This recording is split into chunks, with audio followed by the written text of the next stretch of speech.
as that mission's completing, my platoon of Rangers, second platoon, they were coming in to help facilitate this HVT capture. The reconnaissance guys had him pinned down to this location. They're like, hey, he's going to be here. We know where he's going to, X, Y, and Z. We're going to go get him. We couldn't do it with 6 guys. Maybe we could have. I don't know. Looking back at it, absolutely not. But we called in for another platoon of Rangers to come in to help us out with that and plan for like a day, a lot of planning to, take care of this HVT capture or kill mission. And leading out into like going into the last day is when like the whole mission sucked. By then I had only slept like a total of, I don't know, maybe an hour or two max, little cat naps here and there. I didn't sleep at all during the first day and a half I didn't sleep. And then the Marine mission, our operation I did with them, I didn't sleep. I slept like little cat nap bursts off and on in between those. And I slept on the ride out there. We rode out to this mission on these Marine, like uncomfortable trucks. Don't know what they call them, like a deuce and a half. The terrible, terrible truck. Very uncomfortable. Get out there. I slept like maybe 10 or 15 minutes there. And I slept I was like on a knee, taking a knee. And I fell asleep doing that when we first got there. Then we walked like, I don't know, a few miles into where this guy's location was at. But it took us forever to get there. We're walking up like sand dunes, and they did the weirdest like Aladdin scene style of infilling into this area. It looked like Aladdin, beautiful skyline, twinkling stars, sand dunes, and all that. It just sucked walking up. And by then, the sun is rising. So it's like, I don't know, it's like at this point, maybe 5 something in the morning. And we have to be, and like we hate doing missions in the daylight because it's, daylight, you can be seen and it sucks. But I knew for some odd reason, just had a weird vibe about this. Like, man, this is getting, we're going to be pushing time. Big, like noonish by the time this whole thing is done, which is terrible. We get in, me, the reconnaissance team, and my sniper team, we planned on setting up like a mile and a half, or like a mile from the main element. They were going to be taking over this compound, securing the target. Me and the reconnaissance team, my sniper team and reconnaissance team, we were going to set up like a blocking position so no one could come up this road and, go into the objective. Well, we get there, set up, and by now the sun is just about almost all the way over the horizon.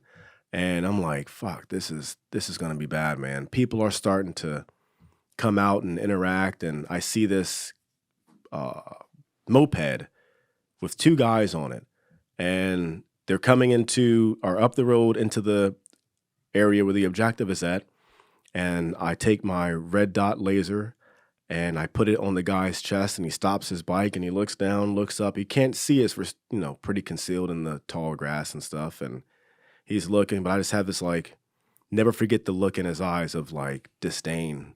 He had this angry, empty look like, okay. He backed up, did a Yui, went back to wherever he came from. Then I see a huddle of guys in front of me. And they're like in a no joke, like a football huddle. Planning something. And I asked the reconnaissance team leader, I'm like, dude, can I just smoke these guys? Me and Pemberton, we just want to just smoke them because I had a weird feeling looking over their shoulder, trying to figure out where we are. And they're talking all like weird, like a football huddle.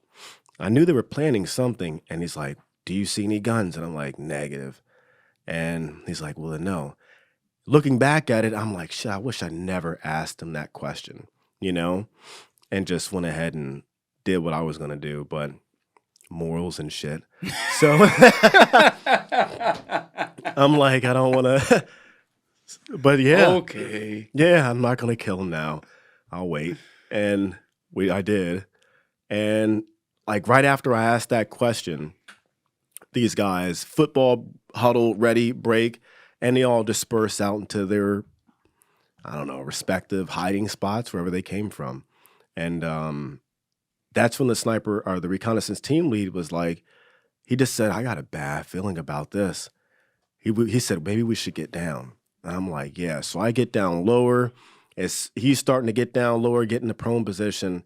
It's like the grass all around us was being mowed down. You just heard a lot of snaps and the grass was being mowed. Damn near like a 360 ambush. Just getting hammered. Me and Pemberton, the reconnaissance team, we jump up. And leading into that area, there were like these holes in the ground. And I'm like, if anything bad happens, I look back at Pemberton. I'm like, we're going to jump in this hole. How deep? Like 2 meters? Something like that? It was enough. It was like a meter deep, 2 meters wide? Yeah. About a meter deep, 2 meters wide.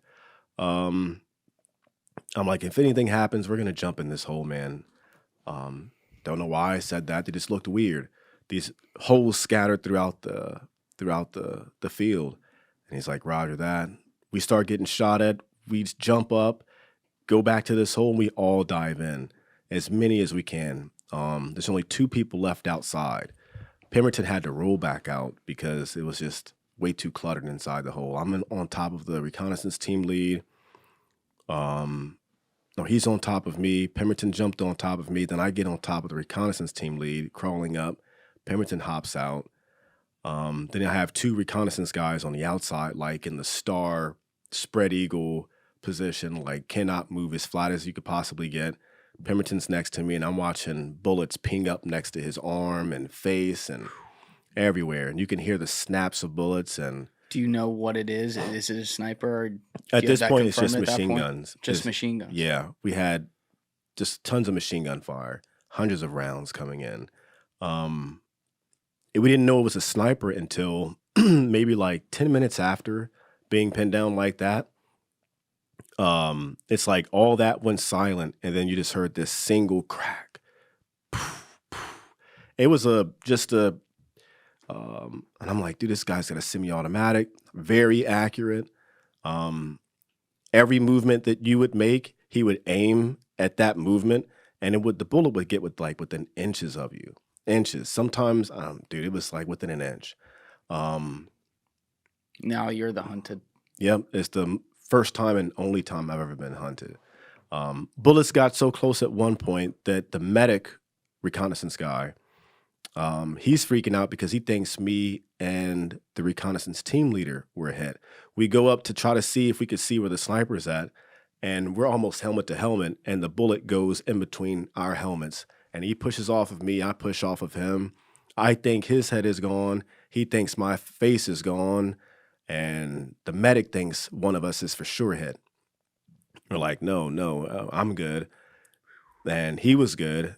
Pemberton, he starts calling out targets that are like danger close, measured in feet, And I'm like, dude, start taking guys down. He hits a guy. I see 3 guys on a rooftop, like 400 or 500 yards. And you're in this hole. Yeah. So you can see like up above just above it, yeah. And I see guys on a rooftop setting up a machine gun nest. I start engaging those guys. I got 2 but 1. He ended up running away. Pemberton's dropping guys behind us within like feet. And yeah, you could hear them screaming like Allah Akbar, and you could hear like the ground pounding from them running. They were extremely close. We're hammering guys at danger close. This feels like Vietnam. This felt like yeah. Just they're fucking, they don't care. They're just running at you, ready to die. Yeah, that's what they were doing, man. It was like that. So this is the most fear I've ever felt. How's time at this point? Does it feel slow? No time. There was no time. It was just, time stopped at that point. Time stopped. I didn't know until after the fact how long we had been pinned down. And how long? We were pinned down for 3 hours with that sniper. But to me, I had no concept of time. I just knew it was not ending. It felt like a long time, but 3 hours of just constant, one bullet being pinned down. And I would try to shoot back to where I thought he was at. And then after a while, I'm like, dude, I have no idea. I have a general idea of where he's at. We pinned it to this one location of the tallest building in that area. Shots were coming from, and there was a section of the wall that was cut out or blown out of the side of the wall, the side of his building. And I'm like, oh, dude, if I were a sniper, that's where I would be. And he's using, he's shooting through this little like a loophole, if you want to call it that. I tell the reconnaissance team lead, I'm like, dude, let's hop on comms. We're going to get bombs dropped, level this place, kill as many people as we can who are out here. This whole place was bad. Then we found, way later, come back to it, but we were surrounded. Depending on what sources and what you look up, it's a few hundred people that were, no shit. That's and how many are you pinned down again? 5 at this point. I was gonna say it was 5. Yeah, it was 5 or 6. Holy shit, man! So hundreds, yeah, hundreds, man. And we were. So I'm calling in for bombs. We get denied, and I'm like, dude, there's no way we're gonna survive this. Recalled for. Why'd they deny it? During that time, Obama's rules of engagement were you could not accept anything with a 0.1 collateral damage. So if we dropped a bomb on us, and if that building got hit with a piece of shrapnel, that's money that, is going to be owed to. It was just a big political game. But his rules of engagement were extremely strict. Yeah, I don't know why, but they were just extremely strict, and it was really hard to get bombs dropped at that time. It wasn't like before. It was relatively easy to drop. Yeah, they were turning the page on the George W. Bush "We gonna find you" memos. Yeah. So it was hard as hell, man, to get a bomb dropped, and like I'm cussing out a commander. Like, dude, I'm livid, man. Like, we're gonna die if we don't get anything out here. Any type of ordnance. And I'm like, okay, we'll drop them on us then, because they're danger close. If we can get bombs dropped on us, I'm like, well, 500-pound bomb's going to suck, probably going to die. But at least I'm going to kill some of them too, Yeah, and they deny it. They said the best that they could do was send in a show of force. So we had a B-2 bomber, which I thought was a UFO when I first saw it. I'm like, thought it was a UFO? Hell yeah. I had been awake for almost 5 days. I'm like, I look over my shoulder. I'm like, dude, that's a UFO. And it's just this flat black line coming into this my field of view. I'm like, yeah, that's a UFO. And then when it gets like almost, like abduct me. If I would have gotten abducted, that'd have been better than, sitting through that whole firefight. But he comes over. I'm like, holy shit, that's a B-2. I've only seen that. It's the stealth bomber plane. That's the only time I had ever seen one in real life. It's way bigger than I expected, and it's extremely flat. It just looks, it's surreal to see. Yeah. Like, as opposed to seeing it on. That's the thing right there, man. Oh, yeah, I'd be thinking the same thing. Yeah. And from head on, oh yeah, that looks like a freaking UFO, man. That fucking thing's from Zeta Reticuli. Yeah. And when dude, I'll never forget that. And it came over top of us, and I could see the bay doors underneath it. And I'm like, oh, the shit, they're going to drop bombs. And they didn't. It was just a show of force. They flew within like 1,000 feet overhead. Wow. And I'm seeing the shape of that. It's just like you described from below. Yeah. That would feel like a hovercraft. Dude, exactly. It looks like a UFO coming in. I'm like, that is sick. They just kept shooting at us. And yeah, it didn't do anything. Then they, was it F-16, F-15 or F-16? They sent that in? Yeah, they sent the F-16, F-15 in, or one of those two planes the second time, and they were going to, they dropped flares or something, flares to, I guess, scare the enemy away, and that also didn't work. So me and the recce reconnaissance team leader were like, dude, I'm like, you have a grenade? He's like, yeah. And like, we're going to hug this thing. When they get in close, we're just going to hug it, all of us, pull the pin on it, and we're just going to blow ourselves up because there's no way I'm, getting decapitated for my parents to see on the news, Luckily, that did not happen. We already said our goodbyes. I'm telling Pemberton, like, dude, love you, bro. Tell my wife if you make it. I'm not a bitch, bro. I fought and then we fought hard. He's like, no, you're good, man. You were saying like time stopped during this, and this is all during that 3-hour period. But like, what's the? It doesn't feel to me like you have the luxury of the presence to really take that gravity. Is it more just like going through the motions? Well, this might be it. Yeah. And you don't really get to appreciate that. You're just doing it because that's what you're supposed to do almost? No, it's not. No, I think it was just we didn't want to die and get our heads chopped off like that, And No. I mean, I'm sorry. I should have said that better. It wasn't clear. The actual saying it to someone else, like, all right, because we don't want to die and get our heads chopped off, like we may just have to blow ourselves up. Like the gravity of, holy shit, we're about to blow ourselves up. This is it. You feel that maybe a little less. Yeah. Yeah. You don't train for that. It was just what made sense, And I had accepted death at that point. Like I was ready for it. Before that, I was scared. And then after I guess we're approaching like hour 3 at this point, and I'm like, I don't even care anymore, man. Tired of being shot at. So I had accepted it, I had already, I guess, felt what it was going to feel like for me not to be here anymore, and I didn't. You felt what it felt like for you to not be here anymore. Yeah, like what my parents would have to go through, my wife was going to have to go through. And it was something I wouldn't have to worry about because I would be dead. So all the fear that I had of before, like, man, what my parents would, once you accepted death, it's like, well, it won't matter to me anyways. So what's there to worry about? I won't even have to worry about that. That's for them that they're going to have to worry about. I won't even have any idea of the grief and the grief that they feel or the pain that they feel. Like, I'm not even here to experience that. So it doesn't matter anyways. And I had accepted that. And that's when legit no shit, I look over my shoulder and I see like the Roadrunner coming in, and it's Benjamin Kopp, Eric Ennis, and his machine gun teams. Their machine gun teams. They're running so fast that they're like kicking up dirt. And they fought their way under fire for like a mile on foot to get to us. It was a mile? Yeah, dude. It was a long distance. Maybe not necessarily a mile. It was a little over half a mile, like 3/4 of a mile. That's a long way. Under fire. And they came in to lay down, cover fire, and get us out.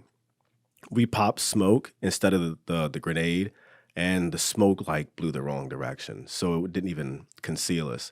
So we all start bounding out by twos, and as we're bounding out, the sniper's just picking away at us, just trying to shoot at us from behind. Did you know who this sniper was? You called him the Chechen. You knew at this point that's who it was? No, I had an idea. That's because the Marines, like before going into that area, the Marine snipers are like, dude, there's a guy out there. He's a Chechen guy, Chechen sniper. He's been here since, the 70s era, fighting with them. He's a paid mercenary and he has a little team, and dude's got like 300 something kills or whatever. That's what they say. I don't know he could have had 13 kills. I don't know. He was damn good. He wasn't great. He was good though. Really, really good. He had some experience big time. But yeah, I knew it was a sniper. I just had no idea it was like the Chechen guy. And that didn't hit till a little bit later. And it hit me like, oh, the Marines were talking about the Chechen guy. But yeah, we didn't get shot, thankfully. But when we all bounded out, made it to the machine gun team, and dude, I'm thirsty. I'm like, I need some water. And Benjamin Kopp, he gives me some water out of his backpack, and I drink half of it.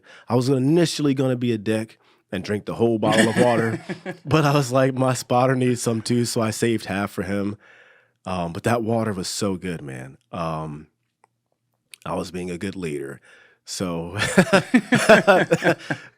yeah, and he drank the other half. And as we're leaving out, Where physically, like where I want to make sure I'm picturing yeah, this right. So you come out of the 2 meter hole, hmm you go to where the machine gun team is. Where are they so it's undercover? so it's like a imagine a road, but it has two sides, like two. The roads go up. Like dunes. Yeah, like Yeah. that, but it's just a long dune to make a Yeah. road on top, and we were on the other side. So we Got ran it. from here, went over, and we're on this side now. So the sniper from over here can't Can't hit shoot. you. So we're on this side, but that's where we were seeing the huddle of people at before, in that little football huddle meeting that they were having. Right before we pick up, I make sure I'm like, hey, I tell them the plan. We're gonna go back this way. We're gonna cut across this way, and boom, boom, boom. Right? You guys go first. Me and Pemberton, we're gonna be the last ones that want to make sure everybody makes it out. As they're leaving, me and Pemberton, I'm standing up or I'm on a knee, and I see a guy pop out with the AK-47. I'm like, Pemberton, come here.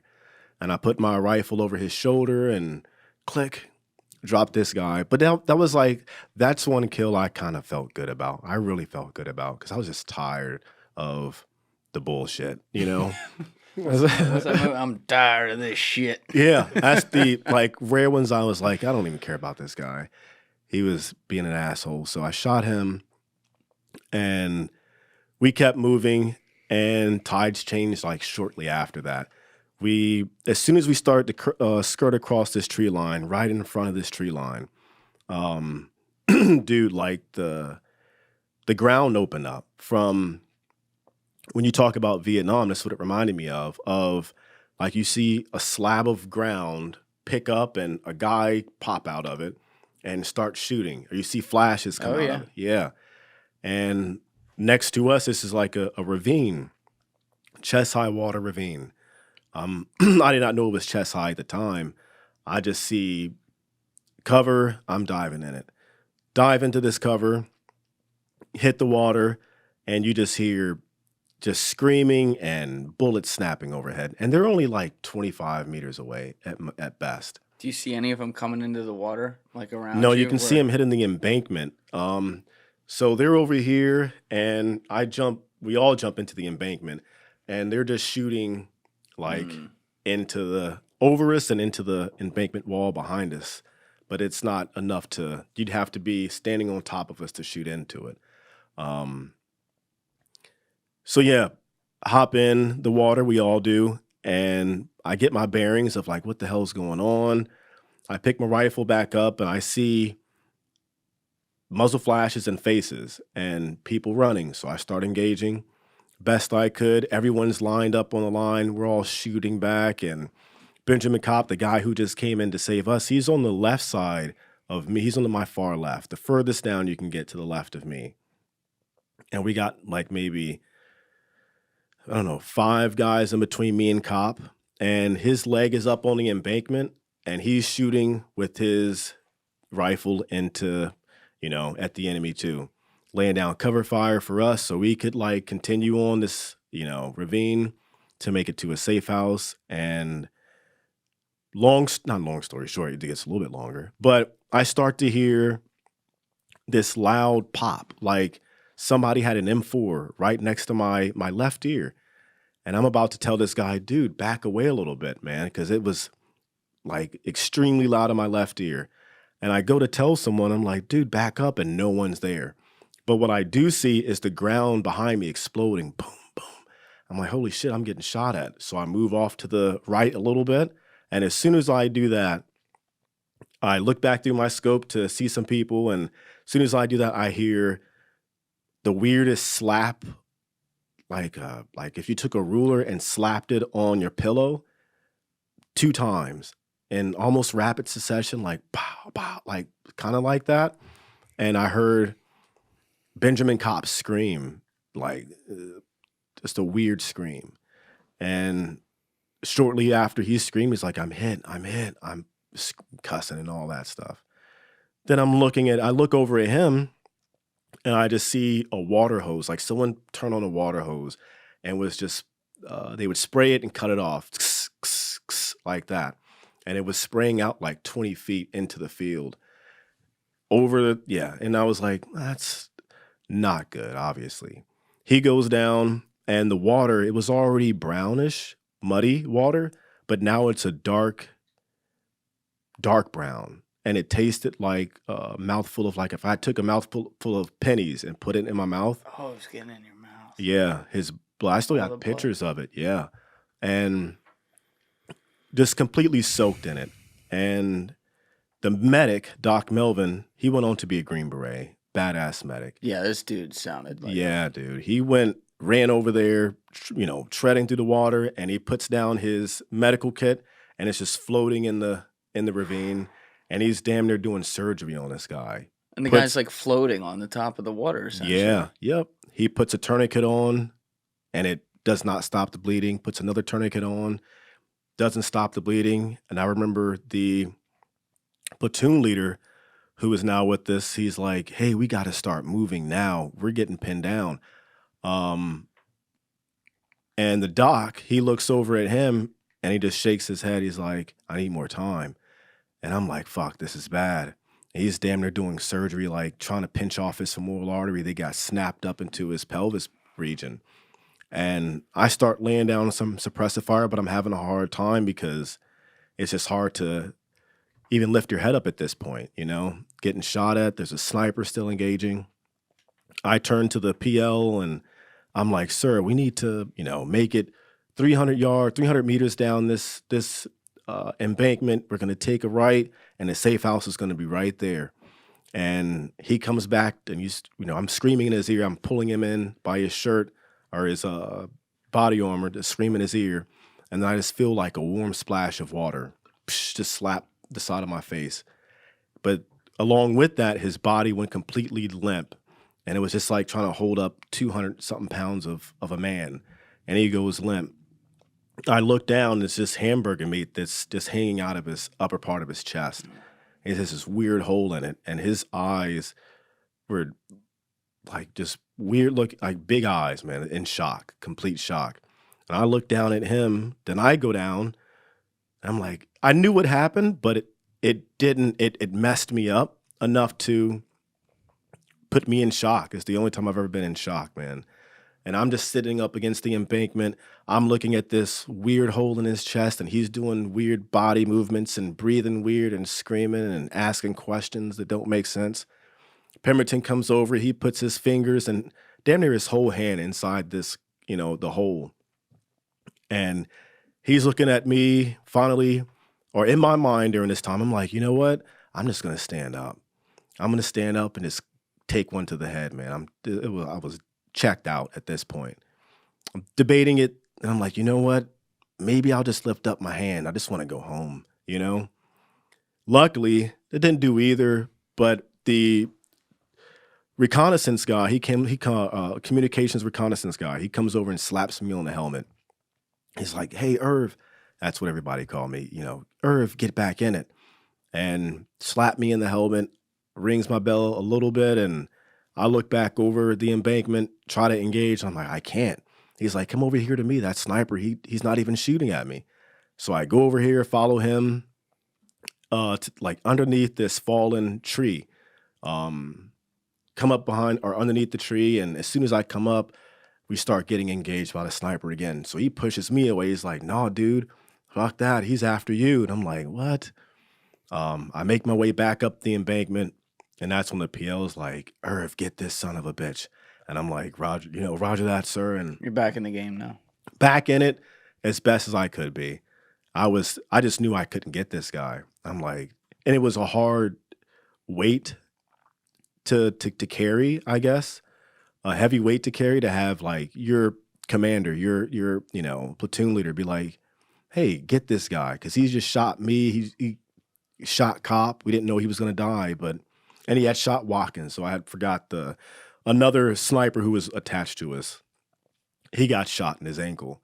So we got 3 down, and he's like, Irv, get this guy. And I'm like, yeah, I will, Never did.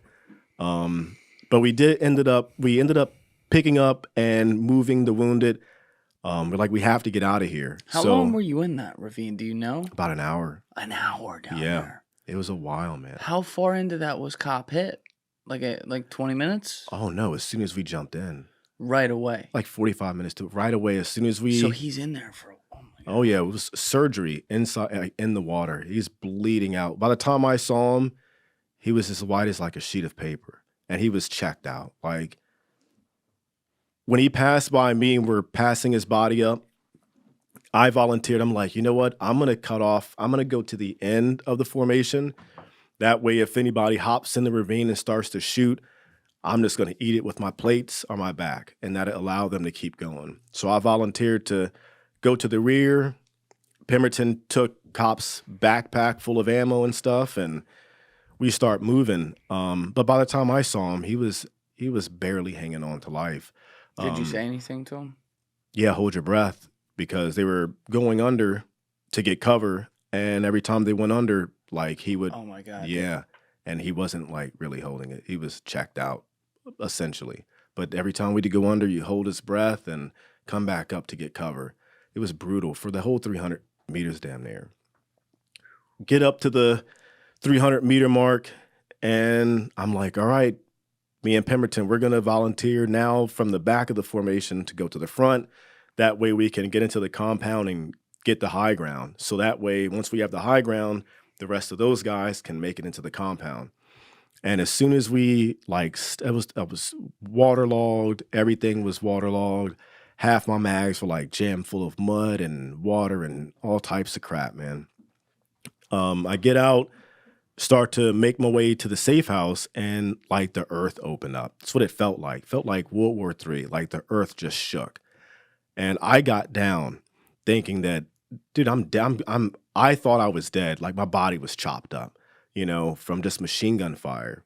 Pemberton looks back at me, and I just saw his eyes big as shit. And he comes and he just handful of me.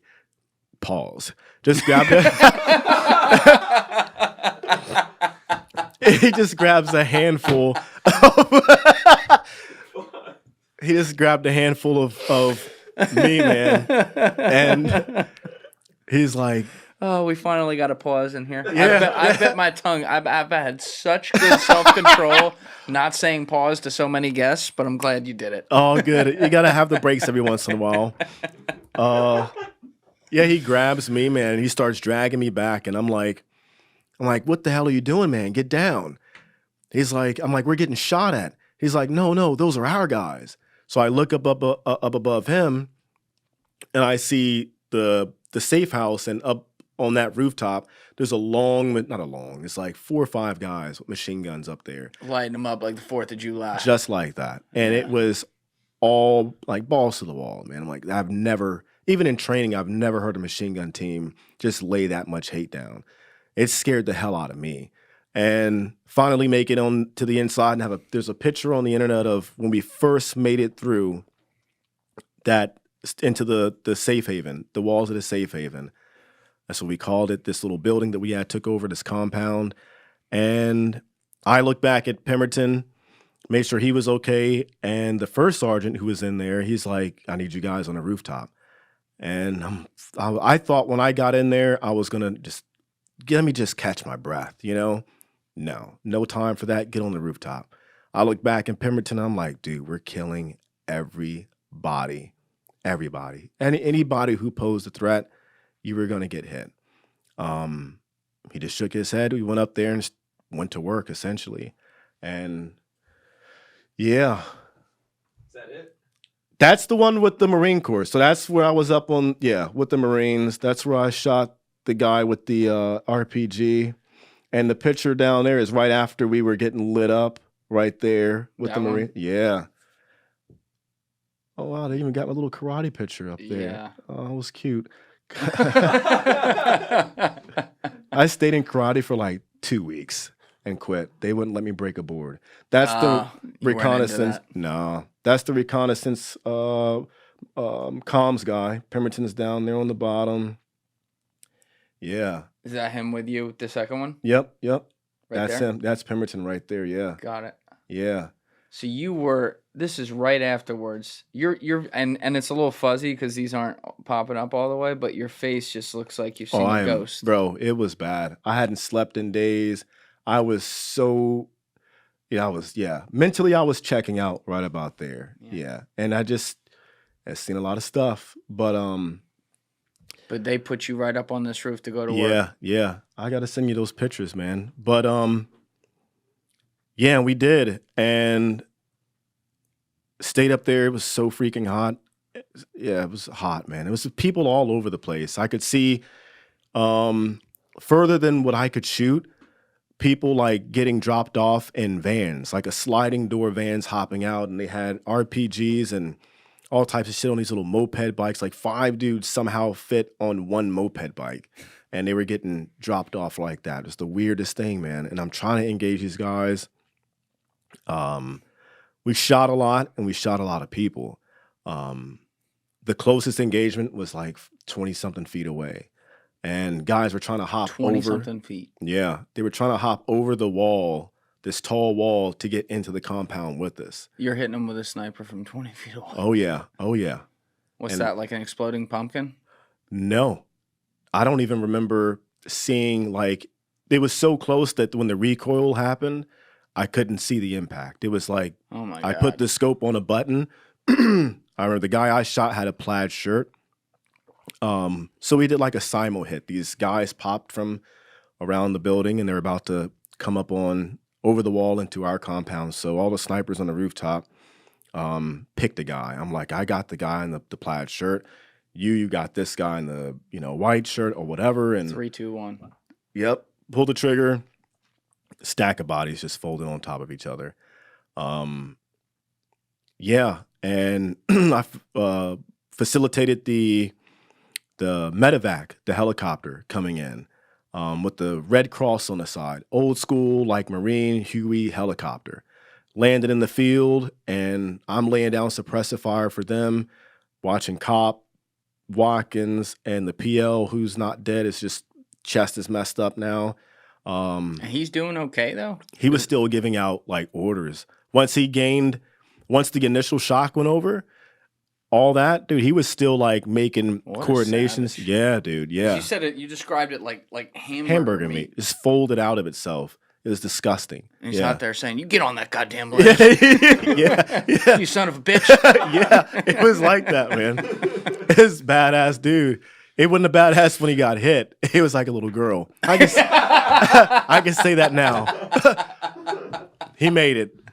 But yeah, he was anybody. I think if I would have got hit, I'd have been a little girl too. You don't know how it would be till you do it. No. Watkins got hit in the ankle, and like we made fun of him for like a year after that. That's a bad place to get hit. Yeah. And he cried. I cried like a little bitch. Yeah, too. me too. Yeah. But yeah, made fun of him for crying. I have a picture of him crying in the compound. You hang that one above your bed too? Right. I'm going to now. Send it to him. Hey, you remember this day? But yeah, dude. They all get on the helicopter. They leave out. And Melvin's still with him? Did he stay with? He stayed with us, I believe. I'm not sure, actually. I think he stayed with us. I'm not sure. I really am not sure. They had medics on the helicopter. I think Melvin stayed with us. But yeah, or maybe I don't remember that. That's a good question. I don't know where he went. He was the only other black guy in battalion. I have no idea where he went. Damn it! Right? Together. Right? I always keep track of that guy. But now they all get on, man. They left, and I remember the first sergeant. He's like, "If you got a bayonet, if you have a knife, hatchet, get ready. Like this shit's about to go hand to hand." And they had already had a hand to hand incident getting to their objective to go capture their high value target. Like they were doing grenade warfare. Like, are you almost out of ammo too at this point? I went in with 210 rounds and I left with 6 or 7 rounds. Yeah. And you have a sniper. This is not even like... But it's a semi-automatic sniper. And one of my mags was completely messed up. Like it was jammed and I couldn't use it. But I was using the machine gunner next to me. We have essentially the same round. It's the same caliber 308, but mine is a hollow tip boat tail. His is just like a ball. It's not as accurate, if you want to, Got it. But I'm delinking some of his rounds and putting them inside my magazine. Like, if this goes to shit, but he only has like so many rounds from his machine gun. He's like, I got half a belt. I'm like, damn, that's why the first sergeant was saying, if you have a knife, hatchet, something, get ready in case this goes hand to hand. We were going to remain overnight.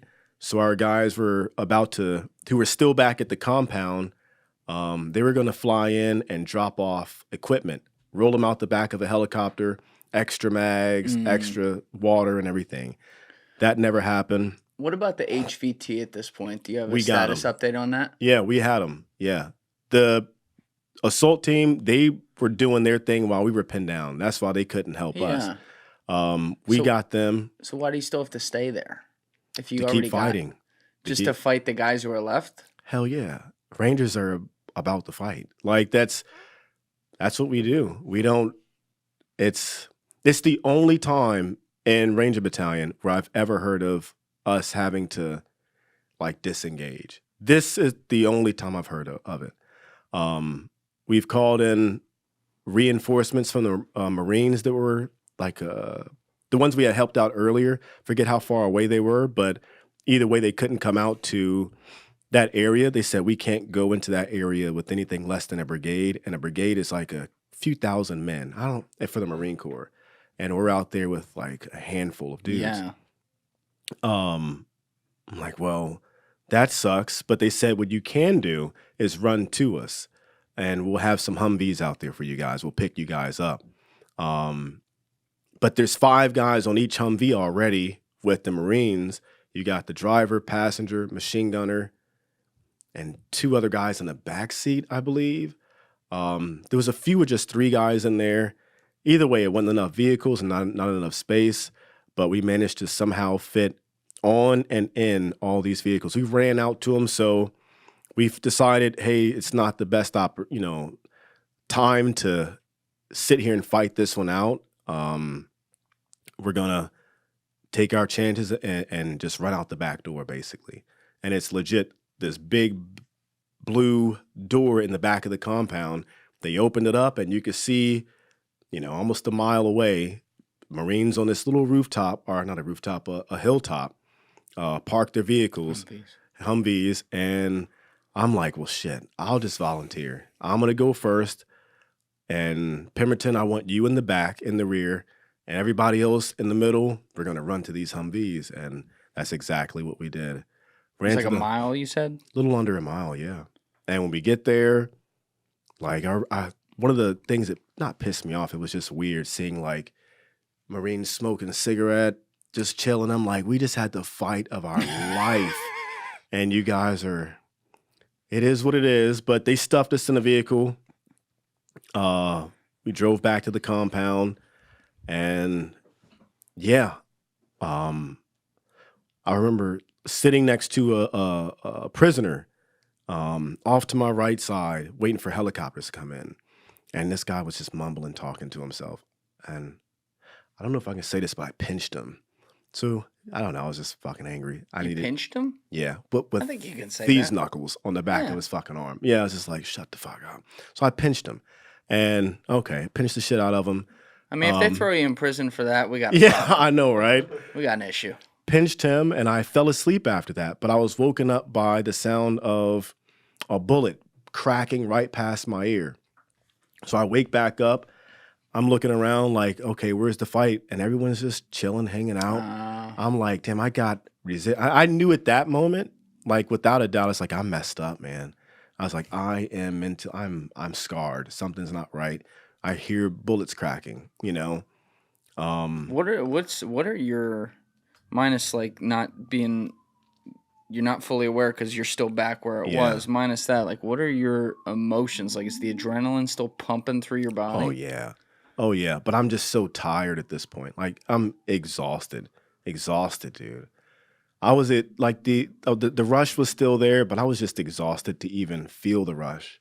I just wanted to get back to safety, relative safety, and take a shower. Like I hadn't showered in a week, and I was hungry, but And showered in a week. yeah, I was hungry a little bit, not too hungry, and I was tired.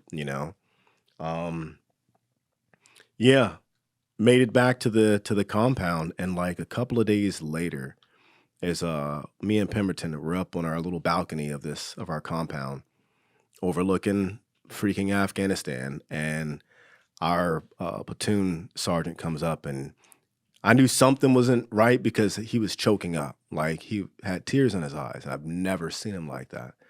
And because we were the only ones on that mission out of the first platoon, he was like, just wanted to let you guys know Cop didn't make it.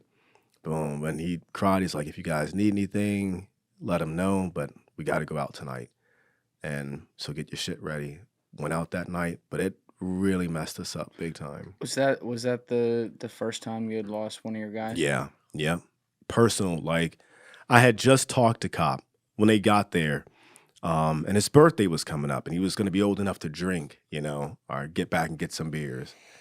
And never got a chance to see that. I mean, we drank before, but he legally, that old man, that hurt. And playing poker, I was not a big poker player, but I remember seeing him playing poker and taking a nap and talking to him, and like literally a few hours later, I just had water from him. Not even 3 minutes after that, like I'm tasting his blood now. It's weird. That one sticks with me every day. We gotta take a break though. Yeah. Sure. We just left off where you were talking about that, where you found out about Cop, and Yeah. it never. These are the kinds of things that I really appreciate about when we bring in you guys who have been over there doing this stuff, and you bring that home for us to understand what that is, because I've never experienced something like that. Obviously, everyone out there listening, we've had our losses, we've had people die around us, but to see someone, in that case 20 years old, cut down so short, doing all the right things, and bravely like rescuing people on the battlefield, I can't imagine that. The kid, we were all kids, it felt like. Looking back at it, like back then, like I said, it felt like I was a grown man, but now that I'm older, it's weird perspective to see the kid that I was doing the stuff that I was doing, and the guys that I was surrounded with. It's weird, man, to even, to have lived through that and witnessed it and experienced it. And it's just weird that we were that young doing this stuff. It's crazy. Couldn't imagine.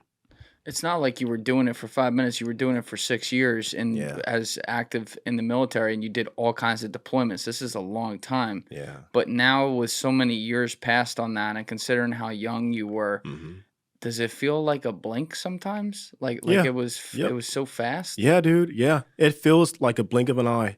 It really does. It exactly what it feels like. But when I sit down and I think about it, it's like sometimes new things will pop up, like, oh, I remember doing that. Or if I'm talking to like one of the guys again, I'm like, oh, I remember that, or I don't remember that. Like, yeah, Irv, remember when you did this and this? I'm like, dude, I have no recollection of doing any of that. But they remember it. And there's stuff that I remember that I used to not remember. And there's stuff that I forget, Yeah. Mostly, I guess, because on purpose, I try to forget a lot of it. But there's just stuff that will never ever leave, though, whether I want to or not. It's such a roll of the dice, though, man. I mean, it doesn't matter. I've just learned this the hard way through all these stories I hear, not just on my podcast, but like obviously like all the stories you can see online of the dudes who have been out there doing this stuff. It's like the best ones sometimes are just in the wrong place at the wrong time, and the best ones also are protecting the other people and giving the ultimate sacrifice and everything, and it's devastating, but it's also like the ultimate, like how do you just have the mad respect for the legacy that person leaves, because Yeah. the imprint Yeah. he leaves on every one of you. Oh yeah. I mean, we can all see it. Yeah. Hearing you talk Yeah. about it, that's a beautiful thing of it. I agree with that. Yeah. My son knows about him, you know. That's awesome. Maybe not in depth, but yeah, he knows who the name is, and I have pictures on the wall of him. Your son His- like 7 or 8 or 7. Yeah, his mom gave me Benjamin Kopp's mom gave me his hat, one of his favorite hats. I have a few of his personal items that his mom gave me. Met his mom, yeah, friends with his mom, and that's cool. yeah. So that legacy definitely. And he donated his organs. I think he saved like 20 lives after that. One lady has his heart. Oh, I forget her name.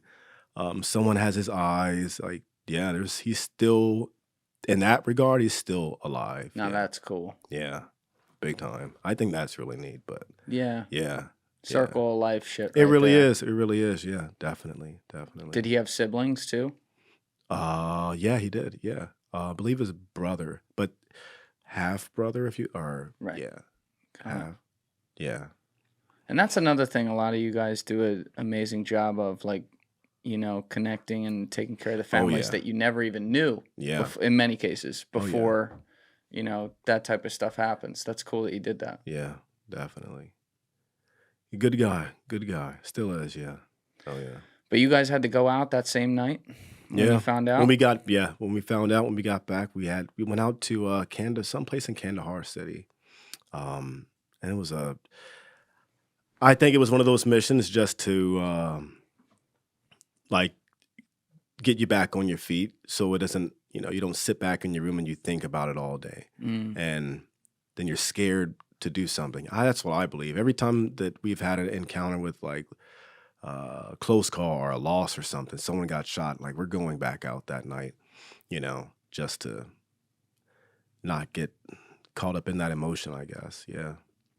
And so this is the one with the hole, right? Shortly after that, yeah, where Pemberton fell down. Yeah. What happened? This story was nuts. I was reading this, like, it sounded like out of a sick and sadistic movie. The fact Right. that something like this even existed. Like, Yeah. I couldn't picture it, because I'm like, what is that? What even is that? Thank you. Yeah, that's what I thought, or I still think. Still don't know what it was. It was we were doing a mission. We fast roped in because the terrain was too. It's not suitable for landing. Fast roped in, and we started this short little walk, like a few clicks. At night. At night. Do you have night vision on? Yeah. Okay. And we're going at night to capture some guy. Before we even make it to his compound where he stayed at, we're walking almost a single file line. It's the only way we could walk along this portion of terrain. And I saw a shadow. It looked like just a weird shadow. And we all walked past it, like all 30 of us. For some reason, I'm behind the entire formation. Pemberton's behind me, so he's like the last guy. We would fluctuate.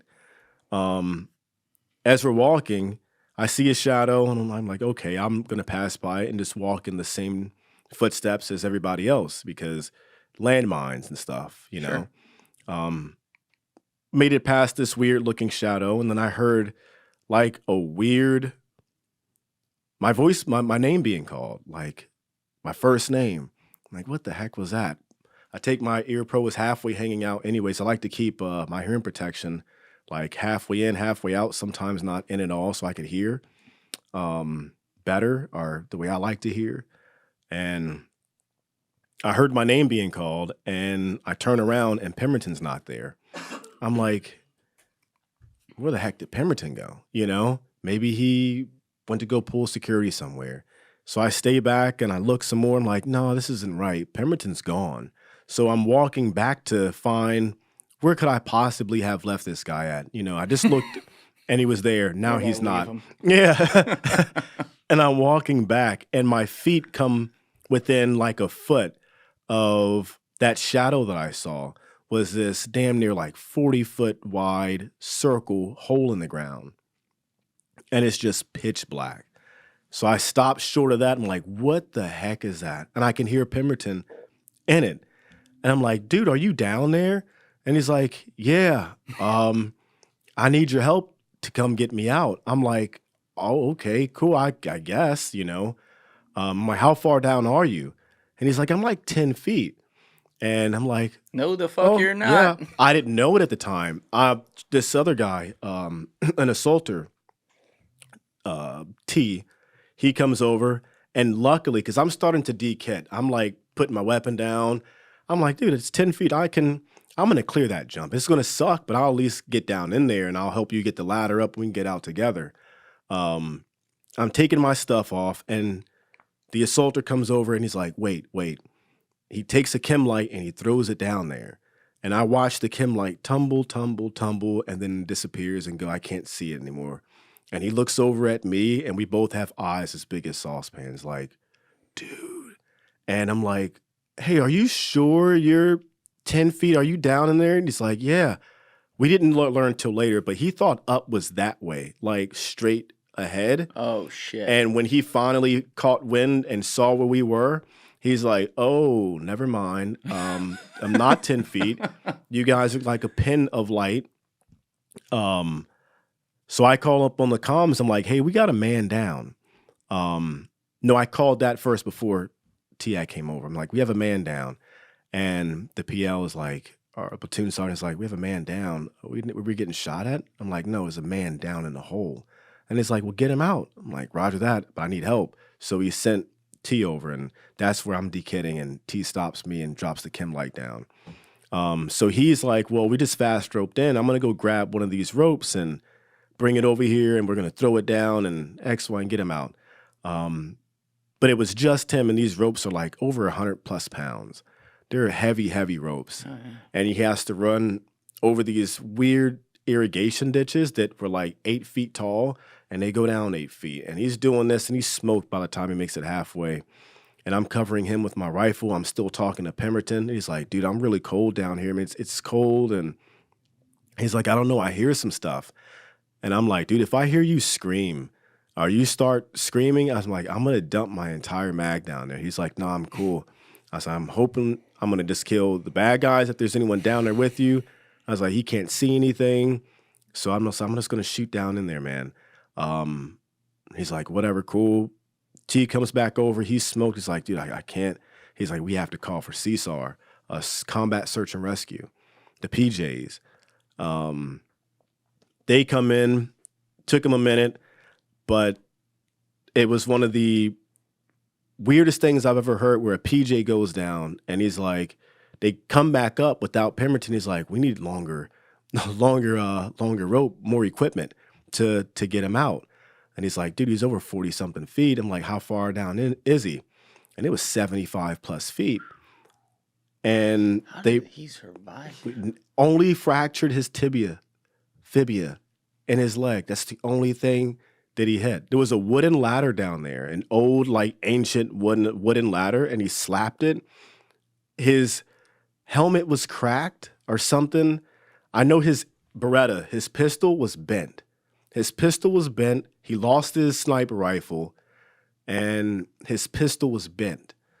A pistol made of, metal, steel was bent, but just his fibia was fractured. That's crazy. And it was water down there. Yep. And they finally went down. It's out of a Stephen King movie. Yeah. They went down, they got him, and he looked like ass when he came up. But they got him. They were trying to recover his rifle. They dove an additional 40 feet and didn't reach the bottom.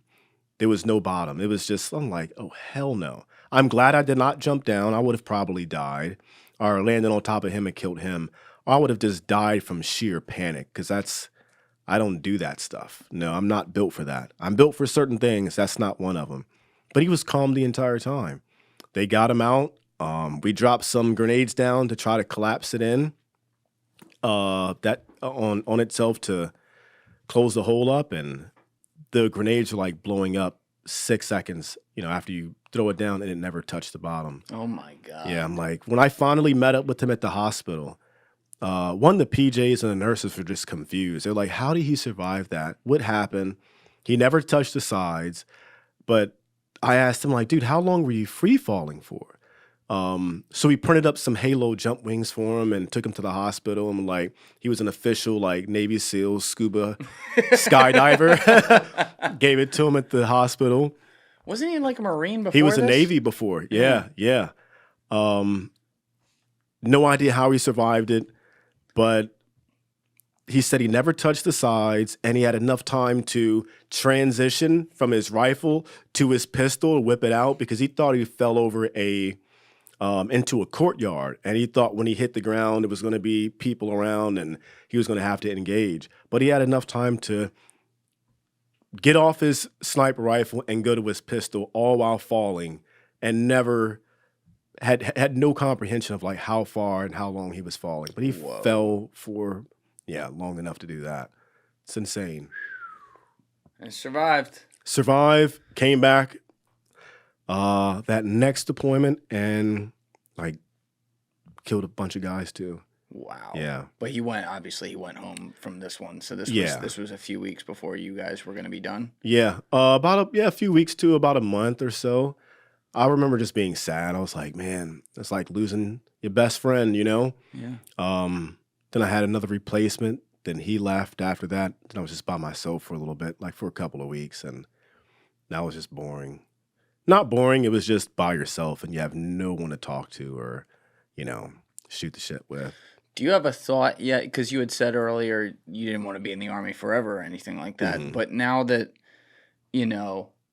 you went through these insane different battles, obviously highlighted by the middle one, which lasted for 5 days. Mm-hmm. You've had all these kills. Your partner's had all these kills. Now your partner's back home recuperating. You end up being alone. Like, are you having the thought, like, I've done it. I've seen it. I've had enough of this shit. 100%. I was at that level. I was so done, man. I was like, yeah, you're right. Been there, done it, tasted it. I'm good. And I just know that after that last deployment, if I did it again, went back, I'm like, I don't think I would have made it. I honestly don't think I would have made it. And there was guys on that deployment, that next deployment, who didn't make it and just got like their entire life changed from being blown up and, just severely wounded. So I don't think I would have made it. I was tired of it. Like, you can only pull the ace out the deck so many times before you finally get the joker, And it just felt like Afghanistan was starting to get crazy. Yep. Yeah. I was all the way checked out. Had no desire to do it again. I was ready to be married now, I was married, but now have a chance to actually enjoy it, I guess. That whole time we were married, the first 2 years, I was training and gone, I was home 2 weeks a total of 4 weeks out of the year. The other months were dedicated to deployment and training. You're only allotted that amount, 2 weeks before deployment and 2 weeks after. Yeah. That's it. That's the only time you're allotted off. You said you didn't tell your wife about any of the stuff that was happening, so she has no idea what you've been going through. No. She had a phone call when Pemberton fell down the hole, and she thought that I died. She's like, well, if Pemberton got hurt, then where am I at? And they're like, no, he's fine. And that's like the most she had ever heard, that like, oh, something happened, but he just fell down a hole. That doesn't make any sense. What's going on? She didn't know I was like killing people until I got back, and people were helping me download my equipment, get my rifles and stuff together. And some guys and a new guy who was just coming into the sniper section was like, dude, I heard you killed XYZ number. And she looked over at me and was like, this weird look, like, what are you talking about? You didn't kill anybody. Yeah, basically that. Yeah. That's exactly, yeah. Thank you guys for checking out this clip. If you haven't already subscribed, please subscribe and hit the like button on this video. It is a huge, huge help. And if you'd like to check out this clip's full podcast episode, that link is in the description below or right here. And finally, you can follow me on Instagram and X by using the links in my description below.